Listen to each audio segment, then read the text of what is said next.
L'un des principaux défis auxquels le président Recep Tayyip Erdogan est actuellement confronté est l'état économique du pays. Depuis le début de l'année, la lire turque a perdu plus du tiers de sa valeur. Le dirigeant a déclaré qu'Ankara se tournerait vers Beijing pour la collaboration dans de nombreux domaines, le plus important étant la finance. Le président turc Recep Tayyip Erdogan a annoncé que la Turquie émettait pour la première fois des obligations libellées en yuan chinois. Erdogan a également déclaré que la Turquie se tournait vers la Chine pour des emprunts extérieurs.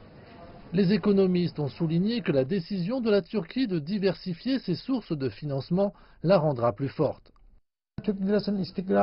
Pour la lire turque, la stabilité proviendra de la coopération avec d'importants pays comme la Chine. Il est impossible pour la Banque centrale de faire quelque chose seule. Des ressources sont nécessaires. Si cette ressource vient de Chine, alors il en sera ainsi, mais l'important est d'utiliser cette ressource. Il est clair que nous avons besoin de la sagesse, des idées et des propositions de pays comme la Chine. Recep Tayyip Erdogan a également déclaré que la Chine, le Mexique, la Russie et l'Inde seraient de nouveaux marchés pour les exportations turques. Le président turc a récemment rencontré son homologue chinois Xi Jinping en Afrique lors du sommet des BRICS. Sourire aux lèvres et se serrant la main, les dirigeants ont souligné que la coopération bilatérale serait renforcée dans les domaines du commerce, de l'investissement, de la construction d'infrastructures, de la lutte contre le terrorisme et de la sécurité.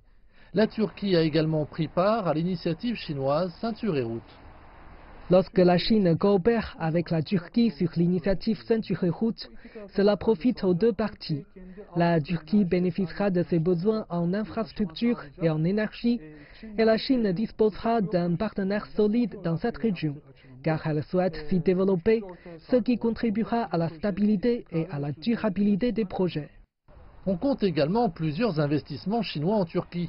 La compagnie maritime chinoise COSCO Pacific détient 65% du troisième plus grand port de Turquie.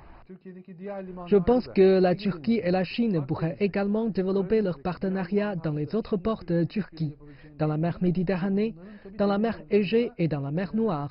Un geste majeur ne consiste pas seulement à combiner ces ports avec des projets ferroviaires et à étendre les lignes, mais aussi à créer un réseau logistique. Le président Erdogan a également annoncé que la Turquie travaillait sur un plan d'action visant à attirer davantage de touristes chinois en Turquie. Ankara devrait d'ailleurs ouvrir son premier centre culturel et linguistique en Chine. L'année 2018 avait été déclarée année du tourisme turc en Chine.